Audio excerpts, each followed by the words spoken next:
Halo teman-teman, saya Engineer Julie Sundaya dari kelas LC95 ingin menjelaskan mengenai Confidence Interval Estimation, yaitu materi basic statistik ke-9. Nah, Confidence Interval Estimation atau interval kepercayaan adalah rentang di mana suatu parameter, misalnya nilai rata-rata, berada pada probabilitas tertentu. Confidence Interval Estimation ini digunakan untuk mengukur ketidakpastian estimasi. Yang pertama ada confidence interval estimate for the mean dengan sigmanya diketahui.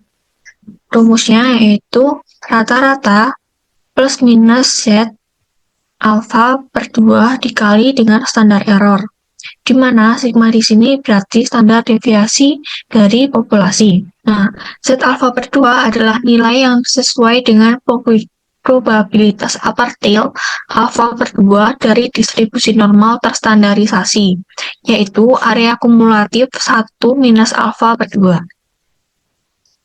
Contohnya adalah seorang produsen kertas ingin memproduksi kertas dengan panjang rata-rata 11 inci, dan simpangan baku panjangnya adalah 0,02 inci.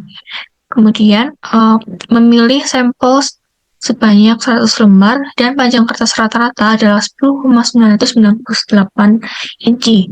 Kemudian kita membuat estimasi interval kepercayaannya 95% untuk panjang kertas rata-rata populasi tersebut. Kemudian menggunakan rumus yang tadi, yaitu kita masukkan di sini rata-ratanya adalah 10,998 inci plus minus dengan C-nya, yaitu yang kita cari di si table adalah 1,96 dikali dengan standar errornya, yaitu dengan sigmanya 0,02 dan jumlah dari sampelnya adalah 100, kemudian diakarkan, menghasilkan 10,998 plus minus 0,0039. Kemudian jika ini dikurangi, maka menghasilkan nilai 10,9941. Lebih kecil sama dengan mu lebih kecil sama dengan, jika ini ditambahkan menghasilkan 11,0019. Selanjutnya adalah confidence interval estimate for the mean buat sigmanya kalau tidak diketahui. Nah, rumusnya adalah rata-rata plus minus T alpha per 2 dikali dengan S dibagi dengan N, di mana confidence interval untuk sigma yang tidak diketahui menggunakan T-table, berbeda dengan confidence interval untuk sigma yang menggunakan C-table. Dan S di sini adalah standar deviasi dari sampel, bukan dari populasi. Kemudian Z alpha per 2 adalah nilai yang sesuai dengan probabilitas apartil alpha per 2 dan distribusi T tersandarkan, yaitu area kumulatif 1 minus alpha per 2 untuk derajat kebebasannya. Nah, contohnya, seorang peneliti pemasaran ingin memperkirakan jumlah rata-rata yang dibelanjakan di Amazon.com. Nah, misalkan sampel acaknya 100 pembeli, dan menghasilkan rata-ratanya adalah 1.500 dan standar deviasinya adalah 200. Kita disuruh membuat estimasi interval kepercayaan untuk 95% untuk pengeluaran rata-rata untuk semua pembeli anggota Amazon Prime. Kita masukkan dengan rumus yang tadi, yaitu rata-rata plus minus T alpha per 2 dikali dengan S per akar N. Kemudian di sini rata-ratanya adalah 1.500 plus minus, ini kita sudah cari.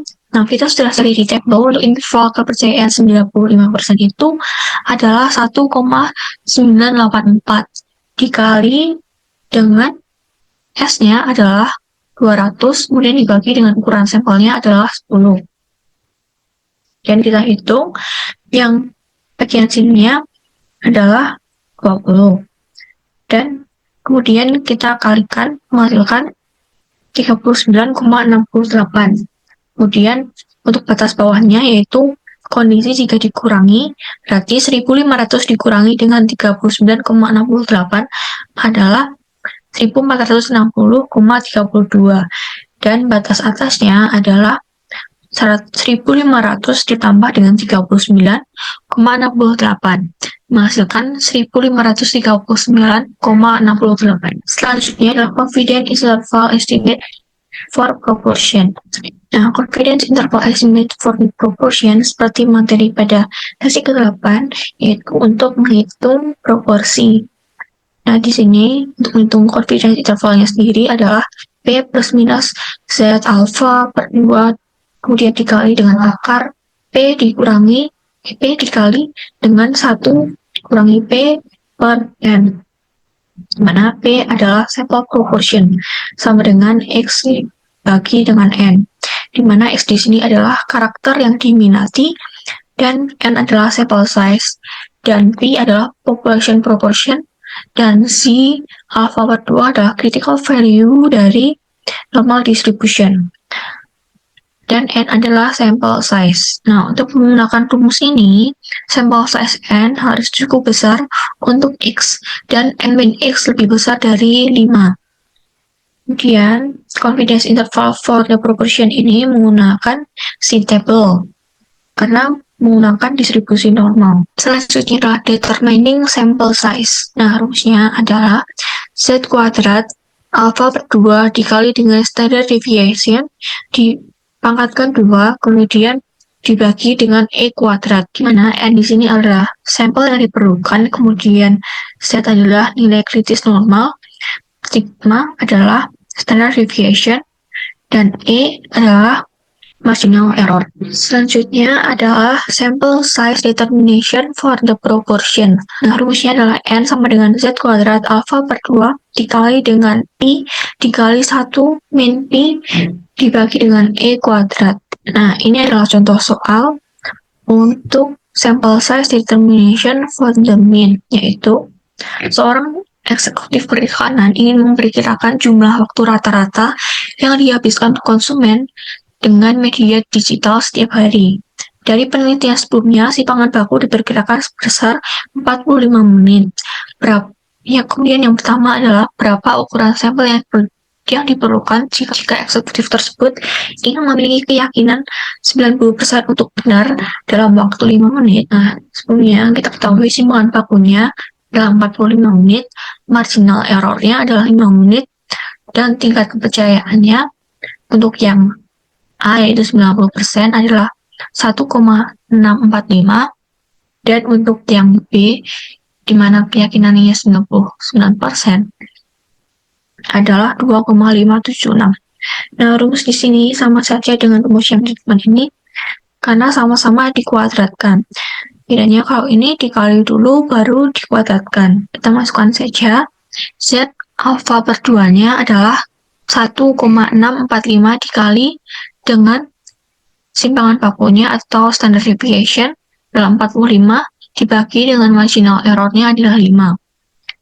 Kemudian kita kali menghasilkan 74,025 dibagi dengan 5 adalah 14,805. Kemudian ini dikuadratkan menghasilkan 219,1. Kemudian yang B untuk tingkat keyakinan 99%, berapa banyak konsumen yang diperlukan. N-nya adalah C. Nah, C di sini adalah 2,576 dikali dengan 45 dibagi dengan 5. Kemudian dikuadratkan menghasilkan 115 dikali 92 dibagi dengan 5 sama dengan 23,118. Kemudian hasil ini dikuadratkan dan menghasilkan 537,5. Jika dibulatkan, kita bulatkan ke atas menjadi 538. Nah, teman-teman, sekian dulu penjelasan basic statistik sesi ke-9 mengenai confidence interval, dan terima kasih.